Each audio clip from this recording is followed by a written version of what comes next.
Meanwhile, the four Eastern or Orthodox patriarchs continued to carry on. In 1517, a little-known German monk named Martin Luther, protesting certain Roman Catholic practices, nailed a 95-point thesis to the door of the Roman Church in Wittenberg. His critique started what is now known as the Protestant Reformation. Fueled by complex political, social, and economic factors, in addition to religious problems, the Reformation spread like a raging fire into virtually every nook and cranny of the Roman Catholic Church. As decade followed decade, many branches of Protestantism took various forms.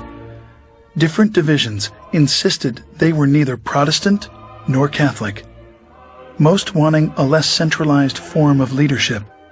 Anyone could start their own church, which led to today's 2,600 different Protestant denominations. While many profess to being Christians, they reject the biblical data which speak of the historic church, throwing the baby out with the bathwater. Some pretended to be the New Testament church, but were seriously off base, leading many people far astray from Christ and the church.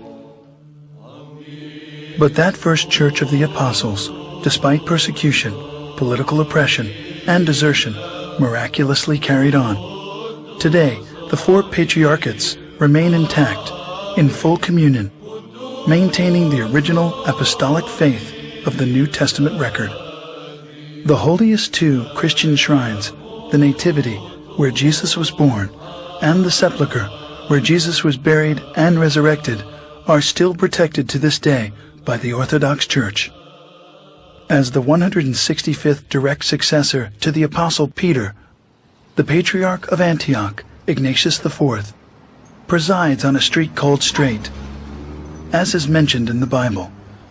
Patriarch Ignatius IV took his name after the great martyr Ignatius I, who was the third to preside on the throne of Antioch from 67 to 107 AD.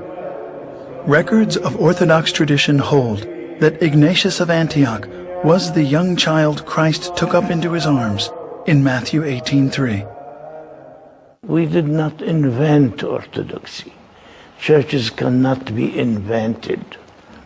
And nobody can make a church.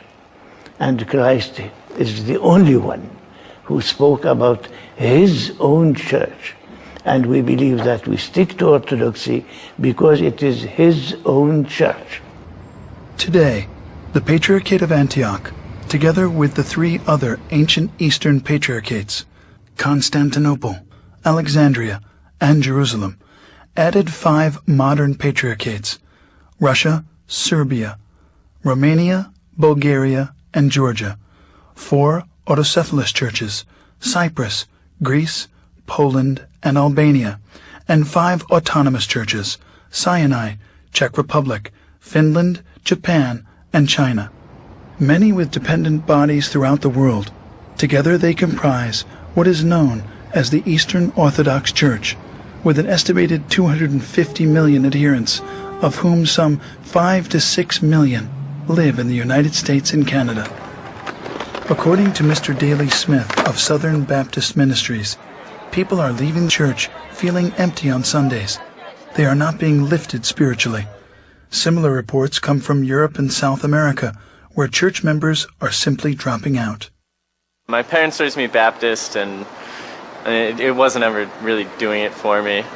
They used to make me go to church every Sunday, and now I just kind of don't believe in anything.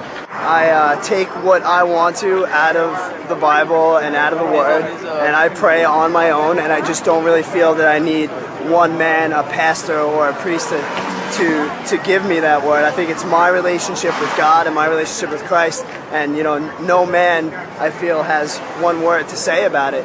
We don't go to church on Sunday to listen to a lecture or a sermon.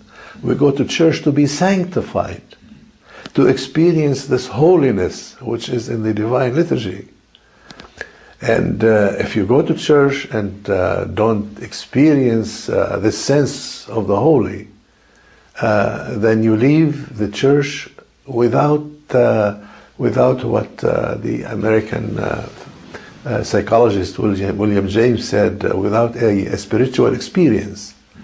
And we go to church to have a spiritual experience and be in communion, not only with God, but with each other. Orthodox service is a celebration. A few have discovered the original church and are converting to Orthodoxy.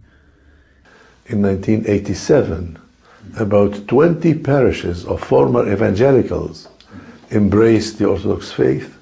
I chrismated them and ordained them, and they are an integral and very important part of the Archdiocese today.